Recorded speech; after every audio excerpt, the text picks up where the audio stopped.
끝부분, 사랑이 없으면 내가 아무것도 아니요. 이제 이해를 돕기 위해서 우리말 번역이 틀린 건 아닙니다만 쓸모없습니다로 자꾸 보이기 때문에 이해를 돕기 위해서 영어 표현은 이렇게 되어 있습니다. Without love, I am nothing입니다. 사랑이 없으면 내가 없는 것입니다. 내가 없는 것. 내가 아무것도 아니요. 쓸모가 없습니다. 아니라 없는 것입니다. 없다는 건 뭐냐면, 그러니까 사랑이란 기독교인에게는, 즉 하나님의 자녀들에게는 또 하나님께서도 사랑이 주체입니다. 사랑이 본체입니다. 그러니까 사랑에서 믿음이 나가고 사랑에서 능력이 나가야지, 사랑이 아닌 데서 능력이 나가고 어떤 덕목이 나갈지라도 그거는 없는 것입니다. 왜냐하면 본체가 없는 것이기 때문입니다. 그래서 4절 보세요.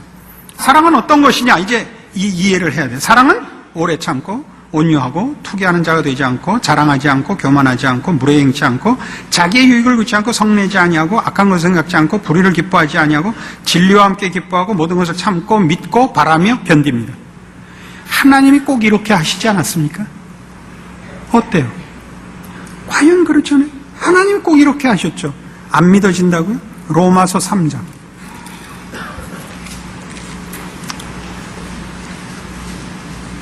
로마서 3장 21절, 243페이지입니다. 구원을 이제 이 고린도전서 13장과 연결해 보자고요. 로마서 3장 21절. 이제는 율법에 하나님의 한 의가 나타났으니 율법과 선지자들에게 증거를 받은 것이라. 곧 예수 그리스도를 믿음으로 말미암아 모든 믿는 자에게 미치는 하나님의 의인이 차별이 없느니라. 모든 사람이 죄를 범하였으면 하나님의 영광에 이르지 못하더니 그리스도 예수 안에 있는 구속으로 말미암아 하나님의 은혜로 값없이 의롭다 하심을 얻은 자 되었느니라. 이 예수를 하나님이 그의 피로 인하여 믿음으로 말미암는 화목 제물로 세우셨으니 이는 하나님께서 길이 참으시는 중에 전에 지은 죄를 간과하심으로 자기의 의로우심을 나타내려 하십니다. 곧 이때 자기의 의로우심을 나타내사 자기도 의로우시며 또한 예수 믿는 자를 의롭다 하려 하십니다. 구원에는 이런 여러 가지 내용이 포함되어 있습니다. 그게 뭐냐면 심판받아 마땅한 죄인들을 하나님이 심판하시기를 기뻐 아니하사 구원의 때까지 기다려 구원을 직접 베푸셔서 죄인들을 구원하여 의롭다 하시는 것으로야 자기의 의로우심을 증명했다는 사실입니다. 그러니까 하나님께서 당신의 의로우심을 잘못을 심판하여 드러내지 아니하시고 죄짓고 벌받을 자들을 구원하는 것으로 당신의 의로우심을 증명하시기를 기뻐하사 그 구원까지의 이 거룩하시고 의로우신 하나님이 그 죄지은 인생을 견디고 참아 함께 기뻐하며 영광된 자리에 오는 날을 기다리셨고 그렇게 만드셨고 그렇게 함으로써 당신의 의로우심을 나타내셨다고요. 왜요? 사랑했기 때문에. 사랑은 자기 유익을 구치 아니하며 불의를 기뻐하지 아니하며 사랑은 모든 것을 참고 견디고 바라고 믿기 때문에 하나님께서 이렇게 하셨습니다. 이 하나님은 이런 분이십니다. 그러니까 우리가 기독교 신앙에서 사랑하자라고 얘기하는 것은 신앙생활을 하자, 신자답자라는 얘기가 됩니다. 그것은 신앙에 있어서 무슨 고급한 경지거나 고급한 내용이기 이전에 본질인 것입니다. 사랑이라는 것은 왜냐하면 하나님이 그러하시고 하나님이 그렇게 우리를 만나셨고 우리는 그의 자녀로 부름을 받음으로 예수 안에서 바로 이 이유전인자를 물려받는 것입니다. 이 본질에 참여하는 것입니다.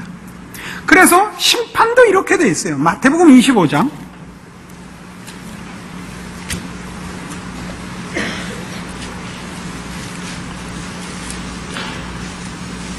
마태복음 25장 34절 이제 마지막 심판에 관한 예수님의 비유입니다. 염소와 양을 나누는 말하자면 복받을 자와 벌받을 자들에 대한 비유인데 34절 그때 임금이 그 오른편에 있는 자들에게 이르시되 내 아버지께 복받을 자들이여 나와 창세로부터 너희를 위하여 예비된 나라를 상속하라.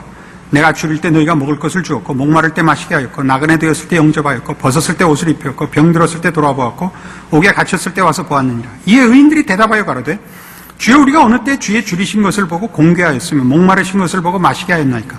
어느 때 나그네 되신 것을 보고 영접하였으며 벗으신 것을 보고 옷 입혔나이까? 어느 때 병드신 것이나 옥에 갇히신 것을 보고 가서 배웠나이까? 하리니 임금이 대답하여 가라사대 내가 진실로 너희에게 이르노니 너희가 여기 내 형제 중에 지극히 작은 자 하나에게 한 것이 곧 내게 한 것이니라. 이게 뭘 얘기하죠? 그러니까 아까 우리 성경이 가르치는 바 그 제일 중요한 신앙의 핵심이요, 기독교 정신의 그 본질이 하나님 사랑, 이웃 사랑이라고 마태복음 22장을 근거로 하여 우리 확인했습니다. 그 심판이 왜 지극히 작은 자 하나에게 선행을 베풀었느냐, 구제를 했느냐 안 했느냐냐, 사랑을 했느냐 안 했느냐거든요. 근데 사랑은 말하자면 하나님을 믿고 하나님의 자녀가 된 자에게는 감출 수 없는 본질이 되기 때문이다 이거죠. 이게 재미있는 것이 그 벌 받는 자들은 동일한 문제로 벌을 받습니다. 45절. 이에 임금이 대답하여 가라사대 내가 진실로 너희에게 이르노니 이 지극히 작은 자 하나에게 하지 아니한 것이 곧 내게 하지 아니한 것이니랍니다. 이게 무슨 얘기냐 하면 기독교인이 아니래도 도와줄 만한 사람을 도와준다는 얘기입니다. 그러니까 도와준 사람들이 자기네가 한 거는 보란듯한 걸 한 게 아닌데 왜 상을 줍니까 하고 벌을 받는 사람들, 우리가 언제 주님 헐벗었을 때 가만히 있었습니까? 이거 도와줄 만한, 예수님이 내가 목마르다 물 한 잔 다오르면 잠깐만 기다리세요 해갖고 가서 그 금반지 빼서 녹여서 잔 만들어서 물 받아다 드렸을 거 아니에요. 그게 아니라는 얘기죠. 지금 잘한 사람들이, 칭찬받는 사람들도 자기네가 한 게 누구 보란듯한 사람에게 보란듯한 일을 한 게 아니라 정말 불쌍한 사람에게 한번 도와줘서 잊어버린 일들을 말하는 것이요, 이 벌 받을 자들이 그 항의하는 것도 우리가 왜 보란듯한 일이라면 안 했겠습니까? 라는 거거든요. 배경이 그렇지 않다는 거죠. 사랑이란 상대방을 위하는 것입니다. 우리가 그 선한 사마리아인 비유에서 보는 게 뭐죠? 예수님께서 이렇게 묻습니다. 그 계명 중에 제일 큰 게 뭡니까? 무엇을 하여야 영생을 얻겠습니까? 예수님 대답이, 계명이 뭐라고 되어 있냐? 하나님 사랑하고 이웃 사랑하라 하지 않았느냐? 이웃이 누굽니까? 하나님은 대상이 분명하잖아요. 하나님 사랑하겠습니다. 이웃 사랑해라 그러니까 어디까지가 이웃입니까? 이게 바로 이 얘기죠. 어디까지 이웃입니까? 그러니까 예수님이 선한 사마리아인 비유를 베풀죠. 자, 어떤 사람이 예루살렘에서 여리고로 내려가다가 강도를 만나서 거반 죽게 됐는데 제사장도 그냥 지나가고 레위인도 지나가고 다 그냥 지나가는데 사마리아인이 지나가다 구해줬다. 누가 이웃이었겠느냐? 자비를 베푼 자니다. 가서 그렇게 해라. 이게 무슨 말이죠? 질문은 뭐였어요? 내가 사랑을 할 텐데 어디까지 해야 됩니까?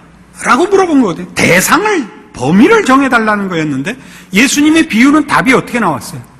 받는 사람 쪽에서 누가 이웃이었겠느냐. 사랑은 상대방 위주라니까요.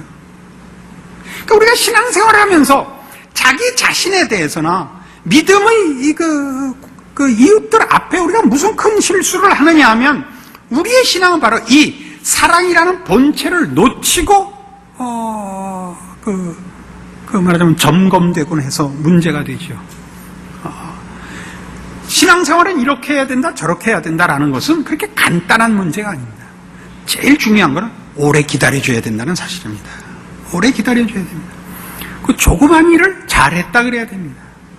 큰 거 할 생각하지 마시고, 이거 가장 작은 일이라는 것은 국가가 동원되고 무슨 사회단체가 동원되고 하는 일, 이렇게 명분이 있고 큰 일 말고 지나가다가 본 불쌍한 사람 외면하지 말아라 이겁니다.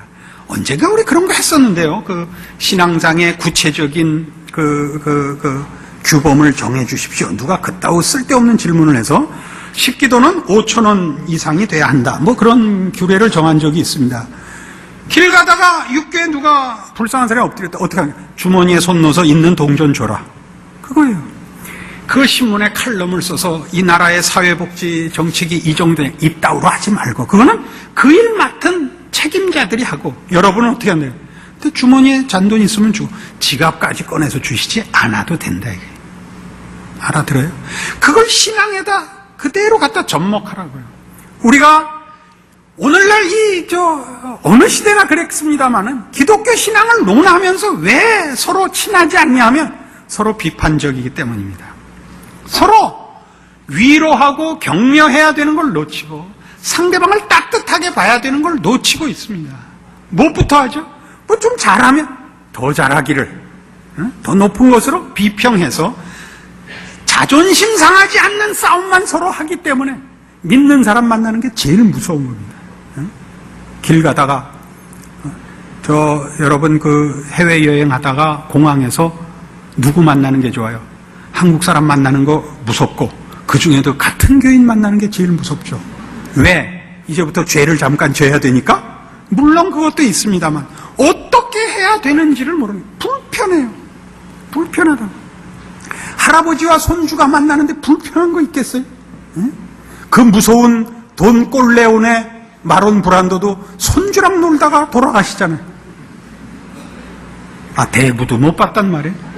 이거 무슨 신자의 교양 필수가 이렇게 왜 이 하나님이 없어지고 그 하나님의 사랑을 받은 자의 넉넉함이 없냐 말이죠. 그게 무슨 이 운동을 해서 확인해야 될 것도 아니고 무슨 옆구리 찌를 일이 아니라 우리 스스로가 그 사랑을 놓치고 못 누리고 넉넉하지 않으니까 만나는 모든 사람과 사건 앞에서 승질을 부리죠. 승질을 부려요.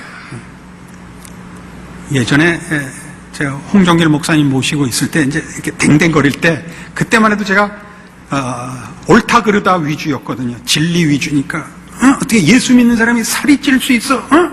이렇게 홍정길 목사님 이렇게 답변하셨어요. 아니 예수 믿는 사람이 왜 이렇게 승질은 부려? 뭐 걱정이 있어? 쪄야지. 이제야 찌는 경지에 제가 온 모양입니다. 여러분 마음에 신앙의 살이, 사랑의 그 용량이 풍성한 계절 되셔서 저 한가위 보름달만하게 쌈쌈한데요 결론이. 우리가 도대체 왜 이렇게 가난하게 사나? 왜 이렇게 겁먹고 사나? 다시 한번, 성경이 그러지 않았는데 하나님이 오셔서 아브라함하고 하는 거 가만 보세요. 여러분 집에 사는 손주와 할아버지 딱 그 대화잖아요. 이렇게 넉넉한 할아버지 수염을 뽑아도 할아버지가 야 우리 손주 힘 세다 그러지 고소하지 않는단 말이에요. 이 하나님이 이렇게 우리를 찾아오신 것 기억하셔서 여러분 신자된 기쁨을 평생 누리시고 빼앗기지 않는 복된 인생 사시기를 바랍니다. 기도하십시다. 하나님 아버지 은혜를 감사합니다. 하나님은 우리 아버지시오 우리를 사랑하사 그 아들을 아끼지 아니하셨고 하나님의 모든 충만하신 것으로 복 주시려 하시는 우리 아버지십니다. 우리 인생의 곤고한 것들은 다 하나님께서 우리를 채우시며 높이시며 깊이시는 자비롭고 은혜롭고 복되신 손길이지 하나님이 관심을 끊거나 힘이 없거나 우리를 미워하시는 적 없음을 확인합니다. 이 하나님을 아버지라 부르게 하셨으니 우리 남은 인생의 신자된 믿음과 사랑 가지고 하나님을 찬송하며 기뻐하며 만족하며 자랑하며 우리의 인생에 만나는 삶의 모든 정황에서 나누는 자, 지는 자, 위하여 기도하는 자, 사랑을 실천하는 자, 복된 인생을 사는 자 되게 하여 주시옵소서. 지금은 우리 주 예수 그리스도의 은혜와 하나님 아버지의 극진하신 사랑과 성령님의 교통하심이 하나님을 아버지라 부르는 복된 인생과 운명을 가진 우리의 신자된 현실을 확인하고 감사와 찬송과 승리와 충성을 약속하고 돌아가는 심령들 위해 영원토록 함께 있을지어다. 아멘.